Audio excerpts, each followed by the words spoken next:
Hormuz കടലിടുക്കിലെ US നികുതി പിരിവ് കടൽക്കൊള്ള ട്രംപിന്റെ ടോൾ പ്രഖ്യാപനത്തിനെതിരെ ആഞ്ഞടിച്ച Brazil president Lula da Silva. അന്താരാഷ്ട്ര കപ്പൽപാതയായ ഹോർമൂസ് കടലിടുക്കിലൂടെ കടന്നുപോകുന്ന കപ്പലുകളിൽ നിന്ന് 20% നികുതി ഈടാക്കാനുള്ള ട്രംപിന്റെ പ്രഖ്യാപനത്തിനെതിരെയാണ് അദ്ദേഹത്തിന്റെ വിമർശനം. ഹോർമൂസ് കടലിടുക്കിന്റെ പൂർണ്ണ നിയന്ത്രണം അമേരിക്ക ഏറ്റെടുക്കുകയാണെന്നും ഇനി മുതൽ ഈ പാതയ്ക്ക് കാവൽ നിൽക്കുന്നതിന് സമ്പന്ന രാജ്യങ്ങളിൽ നിന്ന് പ്രത്യേക ഫീസ് ഈടാക്കുമെന്നും ട്രംപ് വ്യക്തമാക്കി. ഇറാൻ പരമോന്നത നേതാവ് മുജ്തബ ഖമനേയി അധികകാലം ജീവിച്ചിരിക്കാൻ സാധ്യതയില്ലെന്നും അദ്ദേഹം കൂട്ടിച്ചേർത്തു. ഈ കടൽപാതയ്ക്ക് അമേരിക്ക ഇത്രയും കാലം യാതൊരു പ്രതിഫലവുമില്ലാതെയാണ് കാവൽ നിന്നതെന്നും എന്നാൽ ഇനി ആ സ്ഥിതി തുടരില്ലെന്നും ട്രംപ് പറഞ്ഞു. ഞങ്ങൾ ഹോർമൂസ് കടലിടുക്ക് നിലനിർത്തുകയും അതിന്റെ നിയന്ത്രണം ഏറ്റെടുക്കുകയും ചെയ്യും. ഞങ്ങൾ ഈ കടലിടുക്കിന്റെ കാവൽക്കാരായി മാറും. ഞങ്ങളുടെ സൈനികരുടെ ജീവൻ പണയം വെച്ചുള്ള ഈ സേവനത്തിന് അർഹമായ പ്രതിഫലം ലഭിക്കേണ്ടതുണ്ട്. അതിനാൽ ഈ വഴി ഉപയോഗിക്കുന്ന സമ്പന്ന രാജ്യങ്ങളിൽ നിന്ന് വലിയ തുക ഈടാക്കും. എന്നാൽ ട്രംപിന്റെ പുതിയ നയം അമേരിക്കയെ ഒരു കടൽക്കൊള്ളക്കാരുടെ രാജ്യമാക്കി മാറ്റുകയാണെന്ന് ബ്രസീൽ പ്രസിഡന്റ് കുറ്റപ്പെടുത്തി. കഴിഞ്ഞ ദിവസം സാവോ പോളോയിൽ നടന്ന ഒരു പൊതുചടങ്ങിലായിരുന്നു അദ്ദേഹത്തിന്റെ വിമർശനം. ഹോർമൂസ് കടലിടുക്കിന്റെ സുരക്ഷ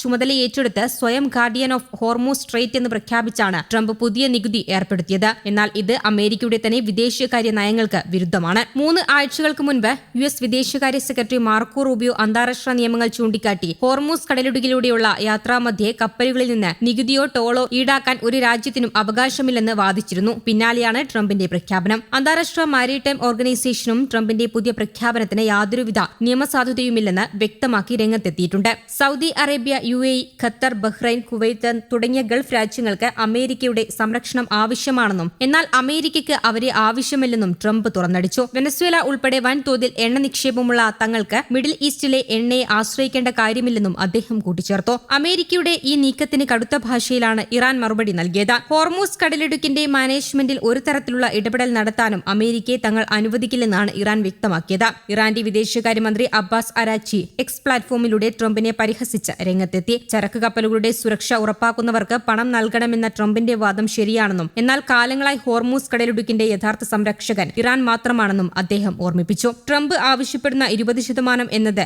വളരെ വലിയ തുകയാണെന്നും ഇറാൻ ഇക്കാര്യത്തിൽ തികച്ചും ന്യായമായ നികുതി വ്യവസ്ഥ കൊണ്ടുവരുമെന്നും അദ്ദേഹം വ്യക്തമാക്കി. ഹോർമൂസ് കടലിടുക്കിലൂടെയുള്ള എണ്ണക്കടത്തിന് 20% നികുതി ചുമത്തുന്നത് ആഗോളതലത്തിൽ വലിയ വിലക്കയറ്റത്തിന് കാരണമാകും. ഇന്ത്യ, ചൈന തുടങ്ങിയ പ്രധാന ഏഷ്യൻ രാജ്യങ്ങൾ തങ്ങളുടെ ഇന്ധന ആവശ്യങ്ങൾക്കായി ഈ മേഖലയെയാണ് പ്രധാനമായും ആശ്രയിക്കുന്നത്. ട്രംപിന്റെ പുതിയ നികുതി വ്യവസ്ഥ നിലവിൽ വരികയാണെങ്കിൽ ഒരു ശരാശരി എണ്ണക്കപ്പലിന് കോടിക്കണക്കിന് രൂപയുടെ അധിക ബാധ്യതയാണ് ഉണ്ടാകാൻ പോകുന്നത്. ഇത് സ്വാഭാവികമായും പെട്രോളിയം ഉൽപ്പന്നങ്ങളുടെ വിലയിൽ വൻ വർധനവ് ഉണ്ടാക്കുകയും എല്ലാ രാജ്യങ്ങളുടെയും സമ്പദ് വ്യവസ്ഥകളെ താറുമാറാക്കുകയും ചെയ്യും. ഈ പ്രഖ്യാപനത്തിന് പിന്നാലെ തന്നെ അന്താരാഷ്ട്ര വിപണിയിൽ ക്രൂഡ് ഓയിൽ വില കുതിച്ചുയർന്നുകൊണ്ടിരിക്കുകയാണ്. ഇറാനും യുഎസും തമ്മിലുള്ള സംഘർഷങ്ങൾ നിലവിൽ ഏറ്റവും രൂക്ഷമായ ഘട്ടത്തിലാണ് എത്തി നിൽക്കുന്നത്. മേഖലയിൽ കപ്പലുകൾക്ക് നേരെ നിരന്തരമായി ഉണ്ടാകുന്ന അക്രമങ്ങൾ തടയുക എന്ന ന്യായീകരണമാണ് ട്രംപ് ഉയർത്തുന്നത്. എന്നാൽ അമേരിക്ക ഈ പ്രദേശത്ത് നികുതി പിരിക്കാൻ തുടങ്ങിയാൽ അത് കൂടുതൽ സൈനിക ഏറ്റുമുട്ടലുകൾക്ക് മാത്രമേ കാരണമാകൂ എന്നാണ് സൈനിക നിരീക്ഷകർ വിലയിരുത്തുന്നത്. യുഎസിന്റെ നികുതി പിരിവ് തടയാൻ ഇറാൻ ശക്തമായ സൈനിക തിരിച്ചടിക്ക് മുതിരുമെന്ന ഭീതിയും നിലനിൽക്കുന്നുണ്ട്. പശ്ചിമേഷ്യ ഒരു പുതിയ യുദ്ധത്തിലേക്ക് നയിക്കാൻ പോകുന്നതാണ് അമേരിക്കയുടെ പുതിയ തീരുമാനങ്ങളെന്ന ആശങ്കയാണ് മറ്റു വൻ ശക്തി രാജ്യങ്ങളും പങ്കുവയ്ക്കുന്നത്. News desk, Kerala Kaumudi.